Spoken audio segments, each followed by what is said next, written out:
on currency pairs. So today on 4 hours,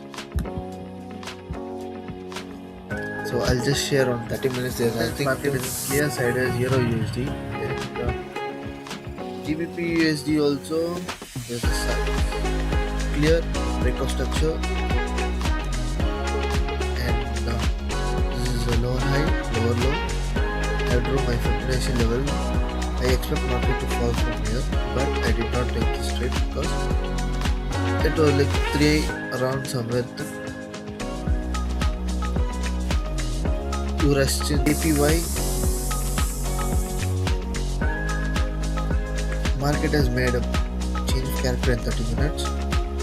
Market has took my retracement levels. It has made in a discount level, so it was already given as a trade, but I was not able to take this trade because I was already in a frustrated mode last week. So which what is going to happen? I expect market to break this high, and only then we can expect market for a bullish momentum as of now. So it is making just an internal highs and internal lows. There is nothing to worry about this USD JPY. I will see USD CHF in 30 minutes in USD CHF. So it has made a change of character over here for bullish momentum. Overall momentum is a downtrend. So in 30 minutes it has made a change of character and break of structure. So as of now market is in a sideways. I expect market to break this high. I need to trade on USD CHF.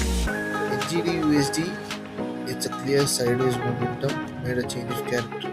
It's a kind of choppy market. There's nothing to explain a lot about this one. As of now, either break this level.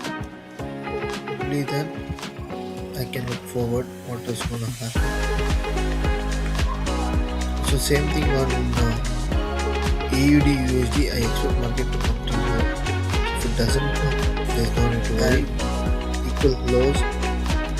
So I expect market to fall from here, not here, because there is no liquidity, enough liquidity over here. I think market might break this highs and come to here. So in NGD CAD, there is nothing to tell although, because today market is, most of the setups are in sideways. So you know, right, today we have a bank holiday as well, US bank holiday. So there is need not to rush into trade setups. Just